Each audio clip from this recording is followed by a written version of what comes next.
Cuomo made some very big promises during his run for governor, balancing the budget without raising taxes, for example, bringing reform to Albany, and a lot more. 4 months into his term, voters now say that he is keeping those promises. A new YNN Marist poll finds about 2/3 of registered voters say that the governor is fulfilling the promises that he made on the campaign trail. In general, voters approve of the job that Cuomo is doing so far. The poll finds that he has a 54% approval rating. Now, that's a boost from January, when 48% of voters said the new governor was doing a good or excellent job. And now another 31% say he's doing a fair job, and just 6% say he's doing a poor job.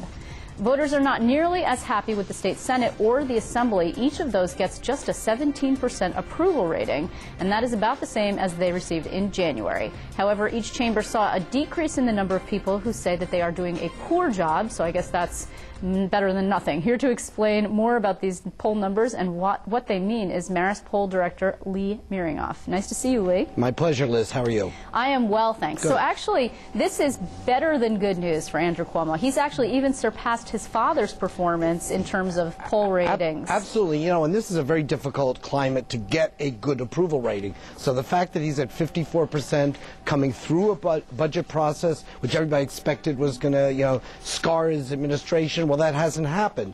And he's running ahead, as you say, of what his father was at this point, what Governor Spitzer was, what Governor Patterson was, what Governor Pataki was doing at this point. So this is indeed a governor who's doing quite well in the first cycle of his administration. You know, when we've been talking a lot since the budget victory, and it really was a victory for him, about how he would manage to muscle through his political agenda, particularly his policy agenda and his political agenda, particularly since it's difficult because he doesn't have that extender hammer anymore. This seems to indicate that, in fact, he probably might have an easy time of it if, in fact, he goes to the people and the people then pressure the legislatures. That's how it's supposed to work, well, right? Particularly because the legislature, the Assembly and the State Senate, 17% approval rating. In this poll, 58% say Governor Cuomo is doing a good job in handling the state legislature. So he does have a little bit of a club to wield should he decide to use it in the court of public opinion. I think most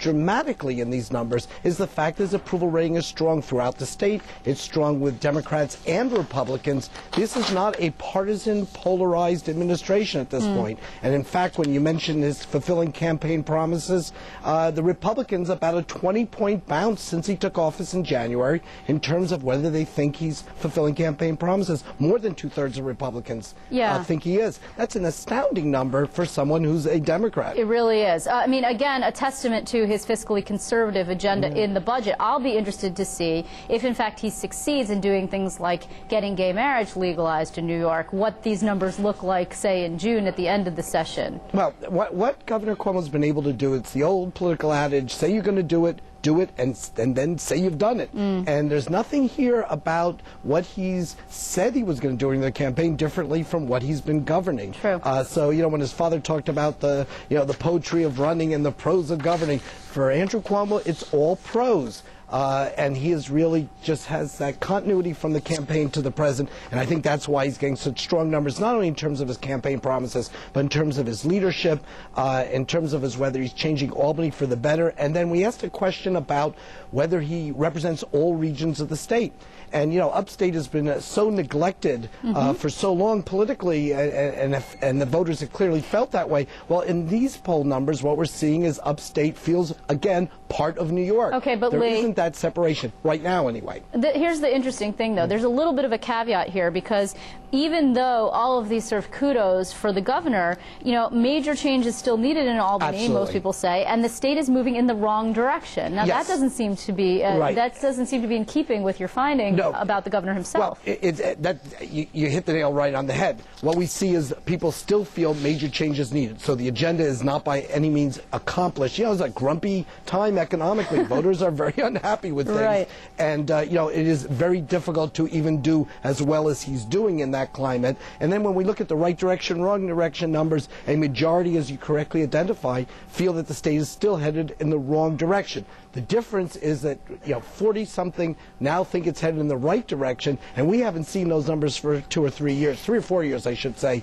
in terms of people feeling things are at least moving better than they have in the past. So there is a change in those numbers. It is still a long way to go until people feel more comfortable with the way the state is being run and directed. I just want to touch on this real quickly before we run out of time. It's not about Governor Cuomo. It is about Kirsten Gillibrand, however. An 8 percentage point drop among her fellow Democrats. 41% of registered voters statewide say she's doing an excellent or good job, and that's actually a loss for her. Yes. So, you know, this woman is having a tough time. She's like the Rodney Dangerfield of New York State politics. She just can't get any respect. Well, actually, you're so right about that. She had a 49% approval rate. That was a bounce for her. She'd finally been elected in her own right to be a senator as opposed to having been appointed by an unpopular governor, you know, blah, blah, blah.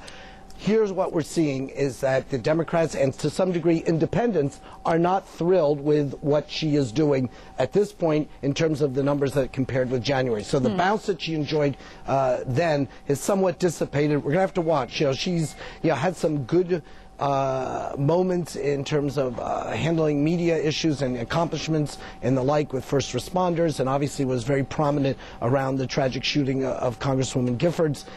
That was part of what the previous poll numbers were about. That hasn't sustained to the current figures. Well, and she has to run, as we should remind viewers, in 2012. So it'll be interesting to see if some Democrat comes out from the left there and gives her a challenge. That didn't happen last time in November, and if there was ever a time to really go after Gillibrand, it was last time when her approval rating was in the 30s. And, you know, Democrats didn't, you know, with heavy blocking by Schumer and the White House, didn't take a shot at her. And then what you didn't have also was there any Republicans willing to get into the ring either. So we'll see how it works. Yeah, and of course 2012 is a presidential race too, so a further complication. Harder to beat a Democrat when you have Barack Obama at the top of the ticket. Exactly. So thanks very much, Lee Miringoff. It's great to see you as always from Marist and the Marist poll. Pleasure, Liz.